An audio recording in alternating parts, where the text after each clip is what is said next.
Estamos aqui com você com mais um programa É Tudo Questão de Atitude. Como você sabe, a gente fala das saúdes do ser humano, a saúde social, a saúde física e espiritual e também a saúde intelectual. E o programa de hoje vai falar de um assunto, uma pessoa especial vai falar de um assunto que é muito importante, que é o bullying. A gente está vendo todas essas coisas que têm acontecido nas escolas, a importância que os pais têm nesse processo dos filhos superarem o bullying ou de conseguirem entender o bullying um pouco melhor. E para falar sobre isso, eu trouxe uma especialista, uma amiga. Dri, obrigada de estar aqui. Eu que agradeço. Adriana Ramos, ela é pós-doutorada em educação, é isso, Adriana? Isso mesmo. Me fala teu currículo, porque você já fez de tudo na vida, né, Adri? Eu sou pedagoga, né? Fui professora de educação básica por muitos anos, por 15 anos, tanto de educação infantil quanto fundamental 1. E comecei a trabalhar na área de formação a partir do momento que comecei a me especializar em relações interpessoais na escola, né? Hoje eu coordeno um curso no Instituto Vera Cruz de São Paulo com essa temática, que a maior parte dos nossos alunos são professores, né? Eu sou integrante do GPEM, que é um grupo de estudos e pesquisa em educação moral da Unicamp e da Unesp, que é um grupo coordenado pela professora Thelma Vinha e pela Luciane Tonheta. E também sou integrante de um outro grupo chamado Conviver e Mais, que trabalha com assessoria, formação, consultoria nas escolas públicas e particulares do Brasil. Que interessante, né? É muita experiência, né? E hoje eu trouxe a Adriana para falar com a gente sobre bullying. O que está acontecendo nas escolas, o que aconteceu em Suzano recentemente. E Adriana, para a gente começar a conversa, eu te pergunto, né? De onde surgiu a palavra bullying? Como que ela chegou no Brasil, de onde ela veio, como que foi o histórico do bullying? A gente tem estudos datados, né, de situações de intimidação dentro da escola de épocas bem remotas, 1800 e pouco, a gente já tem na literatura, né, ainda não com esse nome de bullying, né, o bullying vem de bull, de touro, né, do inglês, então na realidade investida do touro, né. Então, os bullies seriam os alunos, né, que são os autores dessa intimidação e que investem num alvo, né, para ser bullying, né. A gente tem um pesquisador, o Owens, que na década então de 80 denominou como bullying e começou a estudar, né, esse fenômeno, né, que acontece entre pares. Acho que isso é uma coisa importante, né, a gente deixar muito claro. O bullying não é qualquer tipo de violência, ele é uma violência que tem algumas características. Hoje a gente tem, às vezes até no senso comum, né? Fulano está fazendo bullying com fulano, né? E quando na realidade caiu nesse senso popular, mas não necessariamente são situações de bullying. Porque o bullying ele tem algumas características. Uma delas é que ele acontece entre pares. Então não existe bullying de professor para aluno ou de aluno para professor. Podem acontecer situações de desrespeito. Né?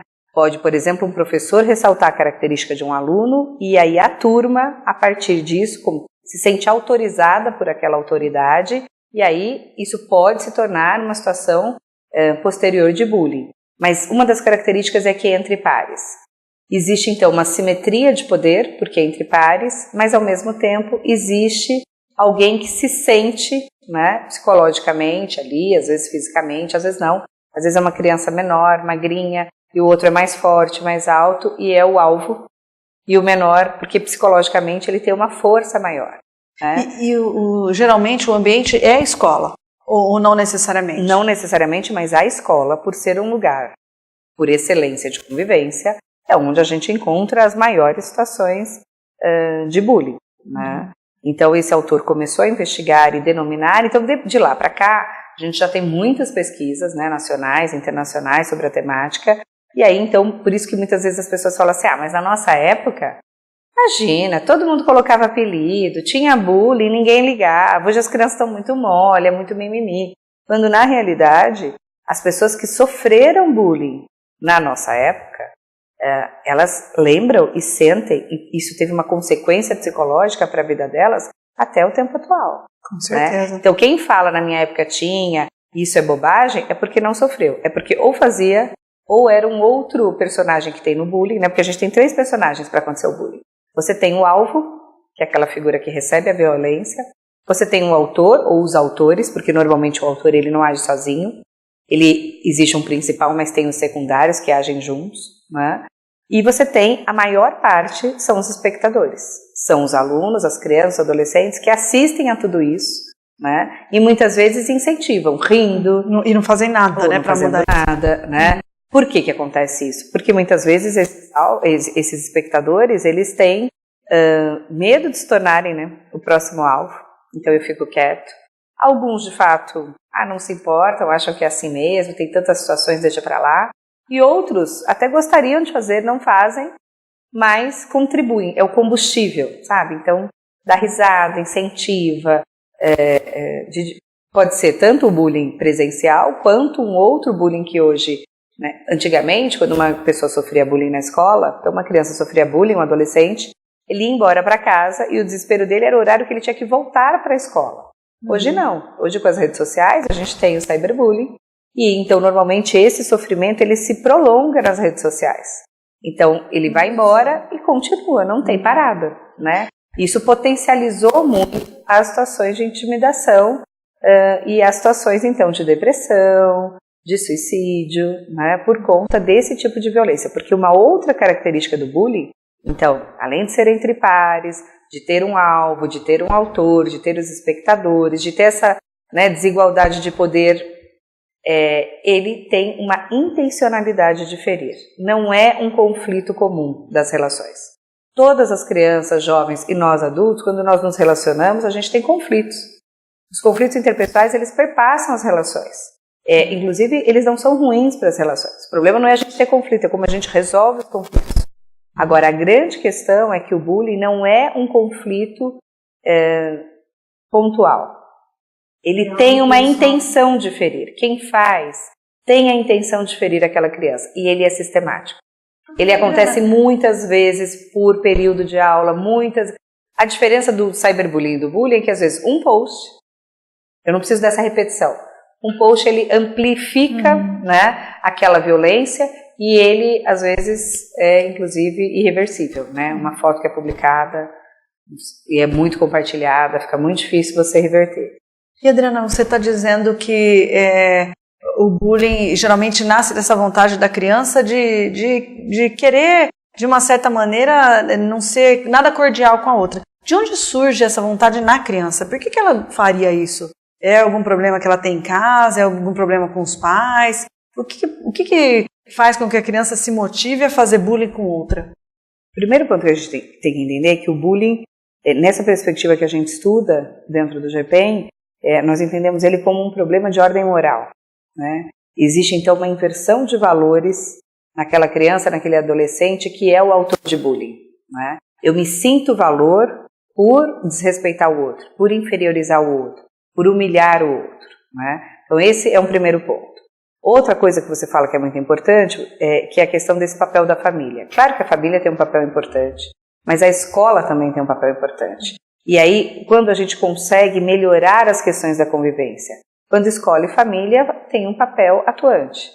Eu acho que a gente tem que tirar um pouco essa ideia de culpabilizar, é culpa da mãe, é culpa do pai, ou é culpa do professor, é culpa da escola, né? Mas de responsabilizar.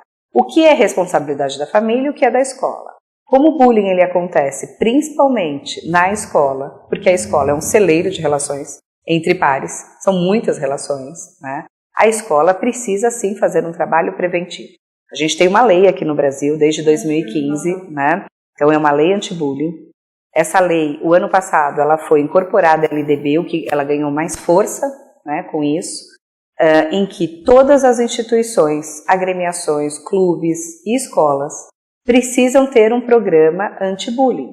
Preciso ter um projeto anti-bullying estruturado e vivenciado. Não adianta eu ter no papel um documento que fale isso, mas na prática eu não faça.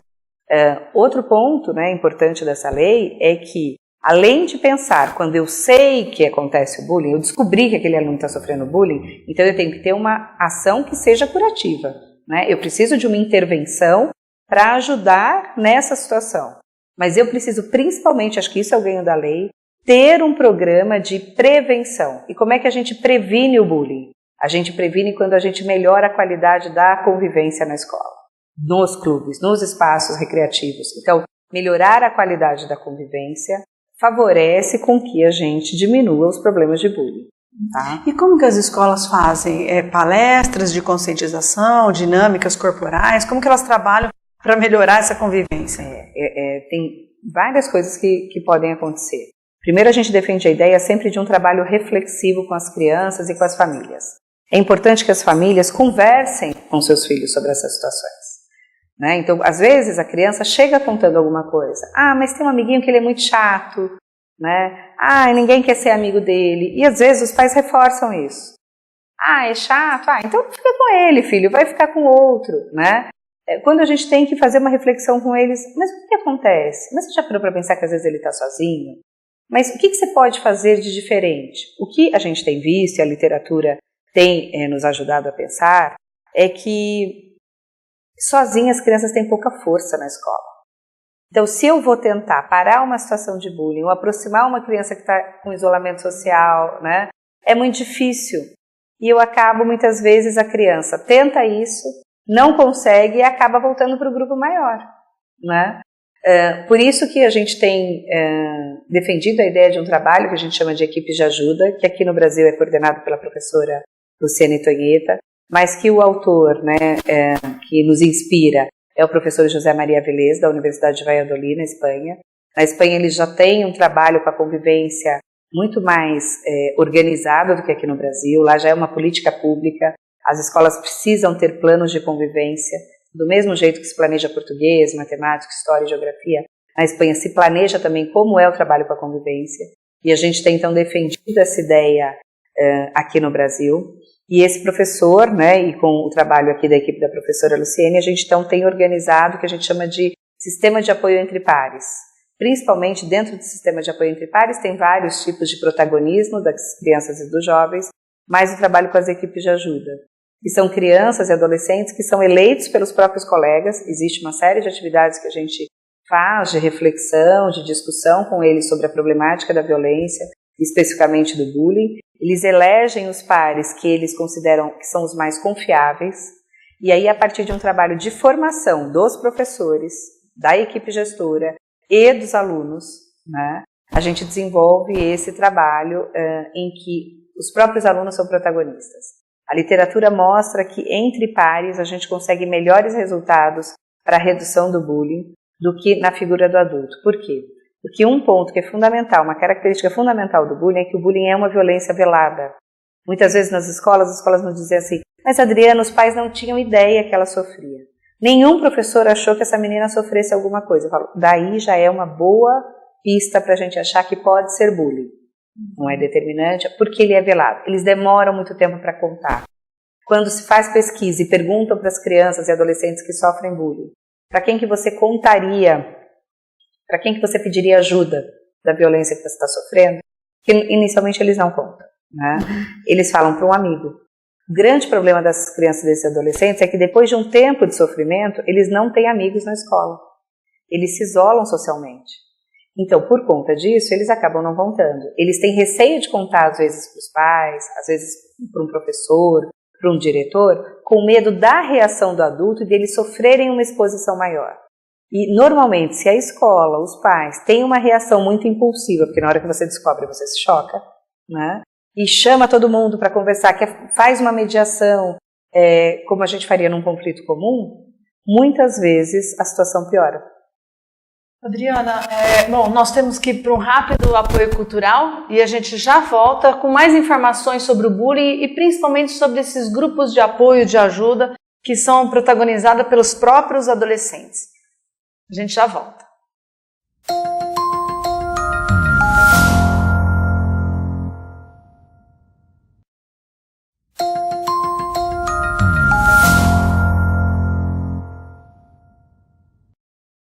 Estamos de volta com o programa É Tudo Questão de Atitude. Eu estou entrevistando a doutora, pós-doutorada Adriana Ramos. Ela está nos falando sobre bullying. E Adriana, no outro bloco você estava nos contando que tem o bullying que é algo velado, ou seja, a criança demora para falar para os pais. Tem alguns casos em que a criança sofre violência e ela logo já fala para a escola, fala para a professora. Isso não caracteriza bullying? Eu fiquei na dúvida em relação a esse comentário. Normalmente ela demora para pedir ajuda, né? Claro que tem crianças que às vezes pedem antes, né? principalmente com os menores. Isso é mais fácil acontecer. Quanto mais velho, mais difícil, ele vai de cara pedir ajuda. Acho que é importante a gente caracterizar quem são as pessoas que participam. Então, a gente tem um autor de bullying. Esse autor de bullying, ele tem um escalonamento de valores invertido. Então, para ele se sente valor quando ele humilha, ele se sente valor quando ele agride. O trabalho da escola com o autor de bullying, ele é muito importante, porque ele também precisa de ajuda. E muitas vezes a gente acha que quem é autor de bullying tem que ser punido. E que a punição vai resolver, né? Quando na realidade, se eu preciso rebaixar o outro, é porque eu não estou bem comigo mesmo. A pessoa que precisa rebaixar o outro, isso pode ser uma criança, um adolescente ou um adulto, é uma pessoa que essa estima de si está baixa. Então, para eu me sentir superior, eu tenho que ir lá e tenho que rebaixar. Não é um trabalho fácil da escola, muitas vezes a escola precisa, inclusive, de outras redes de apoio, até externas à escola, às vezes é um aluno que precisa de um acompanhamento, mas a escola precisa fazer um trabalho sim com ele, que é dele se sentir valor por coisas que são positivas da convivência. E inverter esse escalonamento de valor. Eu me sinto valor quando eu ajudo alguém e não quando eu ofendo, não quando eu humilho. Tá? O problema é que não é um trabalho que a gente consegue como uma suspensão, uma advertência para amanhã. É um trabalho em médio e longo prazo. Né? Aí nós temos os alvos de bullying. Por que algumas crianças então são alvos e outras não? Por que a gente tem alunos na escola que tem um apelido de bolão e é uma criança gorda? E ela passou a vida inteira com o apelido de bolão e foi um apelido carinhoso e não virou um bullying. E por que em outras isso vira o bullying? Né? Porque essa criança, né, esse adolescente que sofre o bullying, né, ele valida para si aquela característica como negativa. Então não é qualquer criança que é gorda que vai sofrer um bullying por essa característica. Porque o autor de bullying, ele destaca uma característica e a partir dessa característica ele vai ali. Então é o muito magro, é o muito alto, é o que tem espinha, é o que é muito estudioso. Ele pega o que tem um cabelo, o que é negro, ele pega uma característica. Então não é todo negro que vai sofrer bullying. Tem alguns que falam, tá bom, eu sou assim mesmo. Ele pode ter uma atitude, ele pode sofrer racismo, mas não necessariamente aquele racismo virar bullying. O que acontece é que quando vira, né, então essa criança que é gorda, ela se enxerga como inferior aos próprios olhos por ser gorda. Entendi. Então quando alguém fala, você é gordo, você é uma baleia, isso para ela tem um peso diferente do que aquela outra que fala, eu sou e daí, qual que é o problema? Que enfrenta, né? Agora a gente tem dois tipos de alvo. A gente tem o que a gente chama de alvo típico, que é aquela criança que aceita aquilo e que vai ficando cada vez mais quieta, mais isolada socialmente, né? E a gente tem aquela criança que reage, mas como ela não tem bons recursos, ela não tem uma competência socioemocional que seja capaz, né, uma habilidade de reagir de uma forma que faça com que ela saia daquela situação, justamente porque ela se sente como inferior, então ela tenta, às vezes ela tenta se aproximar do grupo que faz, para tentar fazer com outras crianças. Então ela vai, e como ela vai tendo, né, sucessivas situações em que ela não consegue sair, né, dessa condição de alvo, ela acaba então entrando mais ainda, né, como um alvo de bullying. Isso é como uma bola de neve, isso vai crescendo. Por isso que a gente insiste tanto na prevenção a partir de uma boa convivência. Mas a partir do momento que a gente sabe que tem um bullying na escola, que a escola, ou então, pelo menos que não saiba, não tenha certeza, mas que a escola imagine que possa ser, o trabalho não pode ser como um trabalho de mediação de conflitos comum. Ele precisa ter a gente tem um protocolo que chama método de preocupação compartilhada, em que tem passos para a gente atuar, com entrevistas individuais, até a gente conseguir chegar num processo de mediação em que autor e alvo fiquem juntos, né? Existe um consentimento deles, existe um trabalho com as famílias, e existe um trabalho com o coletivo, principalmente com toda a turma ou com a escola toda, que são os espectadores, são aqueles que assistem e que muitas vezes sabem que isso acontece, né? Às vezes as crianças falam assim, mas aquele menino é esquisito mesmo, sempre foi, né? Mas a gente tem que pensar, mas ele entrou esquisito na escola? Quando a gente vai olhar, né, os relatos dos alunos que sofrem bullying severo nas escolas há mais de 5 anos, tem alunos que comeram 4, 5 anos da vida o lixo da escola. Meu Deus. Todos os dias. É uma violência muito severa. É inadmissível a gente imaginar que isso acontece entre crianças, entre adolescentes, mas acontece, né? Então a gente tem que pensar, será que essa criança, né, quando ela entrou na escola, ela entrou realmente mais frágil ou ela pode ter entrado mais frágil, e aí a convivência, que não foi uma convivência positiva dentro do ambiente escolar, tornou ela mais frágil ainda. Em relação ao alvo, ao autor, né? Quer dizer, esses alunos que muitas vezes começam com é uma brincadeira, porque muitas vezes o professor acha isso. Isso é brincadeira, é coisa de criança, adolescente se trata assim mesmo. E muitas vezes os professores não têm consciência quando a gente vai conversar e a escola fica sabendo. Eu conheço escolas excelentes, muito preocupadas, atentas. Mas quando a gente vai conversar com os alunos, e aí chega uma aluna, por exemplo, de uma escola que a gente atuava, 9º ano, ela relata, eu passei o último semestre inteiro dentro do banheiro. É uma adolescente de 14 anos, que passou um semestre inteiro dentro do banheiro, ninguém notou, e não é porque a escola era negligente, não é porque não era uma escola atenta, uma escola muito atenta às relações. Mas para você ter dimensão, Sandra, de como é realmente uma violência velada. E ela se escondia para não ter que mostrar para os colegas que ela estava sozinha. Porque existem algumas diferenças no bullying em relação ao gênero. As meninas normalmente elas excluem mais. Então elas isolam a menina. Ninguém é amigo dela, ninguém convida para festa, ela não participa do grupo de WhatsApp, né? E os meninos existe uma violência maior. Claro que existem exceções, né? E muitas vezes se complementam até, existe agressão física e isolamento e vice-versa. Mas existe essa característica que entre as adolescentes e as meninas, essa exclusão social, ela é muito mais intensa e muito mais dolorida para essas meninas que não querem lidar com isso e não sabem, não conseguem, né? E aí uma forma de resolver qual foi? Se esconder dentro do banheiro todo intervalo. E Adriana, provavelmente o que aconteceu com aquele aluno na escola de Suzano foi bullying. Ele deve ter sofrido durante muito tempo. A gente tem que pensar assim, o que aconteceu em Suzano, uma tragédia como essa, nos afeta muito, né? Eu acho que principalmente afetou o Brasil inteiro, mas quem é educador, quando eu li a notícia, a primeira coisa que passa na nossa cabeça é, puxa, poderia ter sido em qualquer escola. O que está acontecendo para uma situação como essa acontecer numa escola? Então, assim, é um problema complexo que envolve vários fatores. Não é todo aluno que sofre bullying que vai entrar na escola e vai fazer isso. Então, existem outros fatores que contribuem para chegar a uma situação extrema de violência, como aconteceu em Suzano. Mas existe algo que a gente tem que refletir.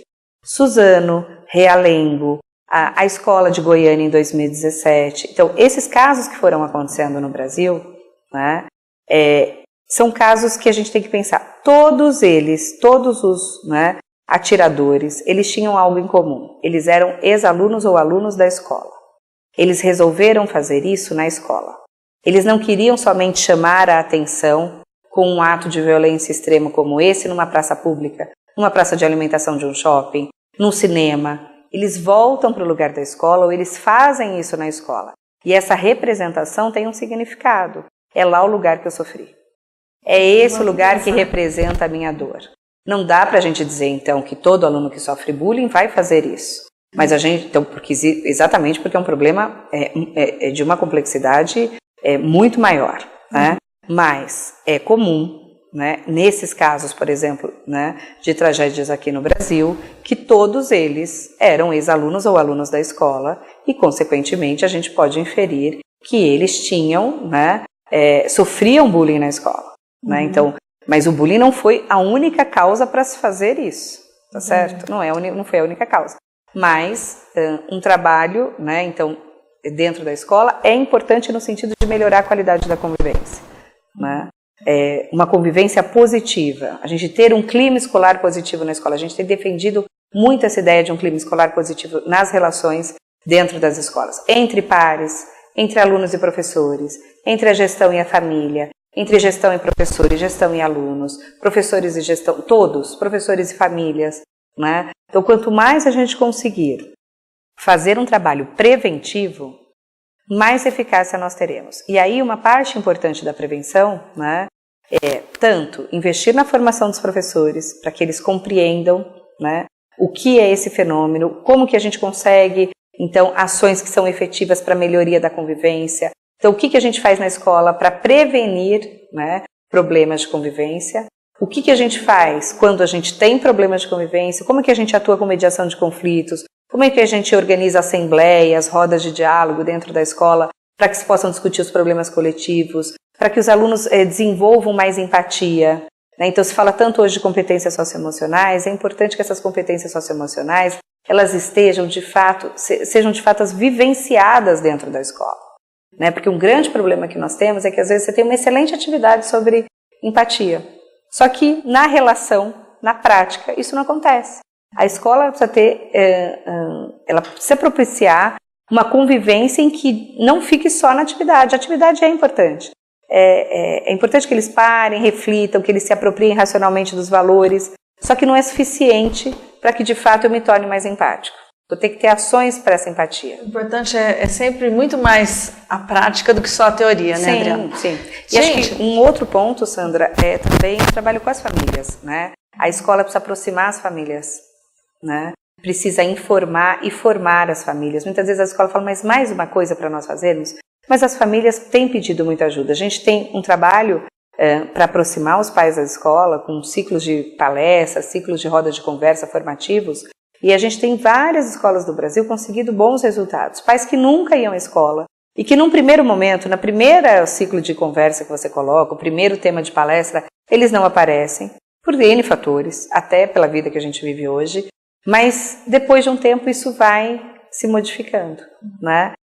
Então acho que quanto mais a escola trabalhar de forma em parceria com a família e a família com a escola, então não é a família jogar a responsabilidade que é da família para a escola ou a escola jogar a responsabilidade dela para a família, mas é a gente trabalhar de forma integrada, né? Se nós conseguirmos fazer isso, e quando a gente consegue fazer isso, quem ganha são as crianças e adolescentes que vão se tornar adultos muito melhores.